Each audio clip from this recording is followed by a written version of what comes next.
नसनवा के ॿुधाईंदा आहियूं त दौलतपुर सफ़न ऐं भरपासे में कणक जो बम्पर फसल लही 60 सैकड़ो मार्केट में पहुची वियो आहे। उन हवाले से रिपोर्ट कर रहा है जीएम लाखो। दौलतपुर सफ़न ऐं भरपासे कणक जो बम्पर फसल लही 60 सैकड़ो मार्केट में पहुची वियो आहे, जॾहिं त हिन वक़्त ताईं सरकारी ख़रीदारी मर्कज़ न खुली सघिया आहिनि, जंहिंजे करे वापारी आबादगारनि खां घटि अघ में कणक ख़रीद करे रहिया आहिनि, जंहिंसां आबादगारनि खे सख़्तु माली नुक़सान थी रहियो आहे। उन हवाले सां आबादगारनि आवाज़ न्यूज़ सां ॻाल्हाईंदे चयो त सरकारी ख़रीदारी मर्कज़ न खुलण जे करे वापारी असां खां 1600 रुपया फी मण कणक ख़रीद करे रहिया आहिनि, जेको सरासर ज़ुल्म आहे। ज़िले शहीद बेनज़ीराबाद जे तहलके काज़ी अहमद दौलतपुर ऐं आसपास जे शहर में हिन महिल ताईं जेके कणक जा गुदाम आहिनि, सेंटर आहिनि, उहे न खुलिया आहिनि, जॾहिं त वापारी जेके आहिनि अधु मुल्ह ते 1500 खां 1700 रुपया फी मण कणक जो वठी रहिया आहिनि ऐं आबादगारनि जो मुआशी क़तुल थी रहियो आहे, जॾहिं त हिन वक़्तु इहा पोज़ीशन आहे त 70 सैकड़ो जेको फ़सुलु आहे उहो लही चुको आहे ऐं रोज़ानी जे बुनियाद ते 15 खां 20 जेके ट्राला आहिनि कणक जा उहे भरिजी मुख़्तलिफ़ इलाइक़नि ॾांहुं पंजाब ॾांहुं बलोचिस्तान ॾांहुं स्मगल थियनि था। सरकारी गोदामनि मां बि को बि माना फूड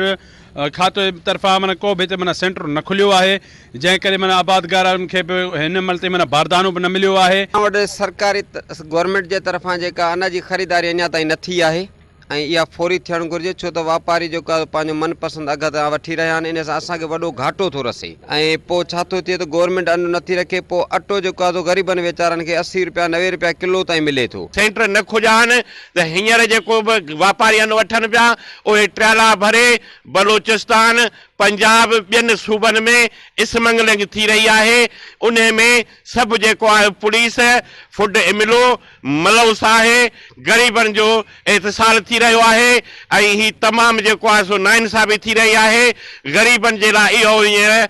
जेको स्मगलिंग थिए पई इहो ग़रीबनि ते असरु पींदो। असांजी केरु ॿुधण वारो न हुयो, असां वोट पीपल्स पार्टीअ खे ॾिनासीं, पोइ लुट उहे बि था कनि असां सां, हिते केरु बि नथो करे, असां सां कणक केरु नथो वठे।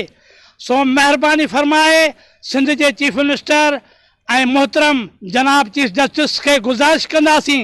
त गवर्नमेंट जे नुमाइंदनि खे पाबंद बनायो वञे त हीअ जेका कणक जी जेका फुर लुट लॻी पई आहे, जेके